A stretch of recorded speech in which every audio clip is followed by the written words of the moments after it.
نفرهرو. هل كان حد فينا يتخيل إن المصريين القدماء كان عندهم بوتاجاز؟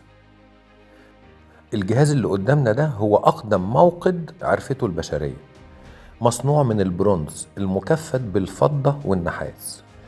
له 12 عين، يعني أكبر من أي بوتاجاز حالي. احنا دلوقتي عندنا بوتاجاز بيبقى 6 عيون أو يمكن 8 عيون.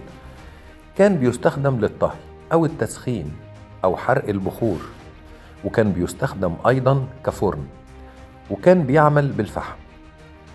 عليه نقوش رائعة الجمال بتحمل خراطيش الملك رمسيس الثاني. الموقد ده أو البوتاجاز ده اكتشفناه فين؟ ضمن الأساس الجنازي للملك بسوسيناس الأول في تانيس.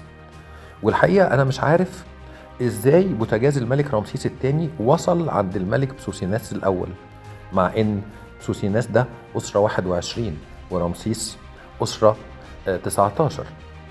لكن في احتمال طبعا ان يكون بسوسيناس نقل البوتاجاز من احد معابد تانيس، لان احنا نعرف ان رمسيس الثاني كان مهتم جدا بهذا الاقليم وكان بيعتبره عاصمته الثانية.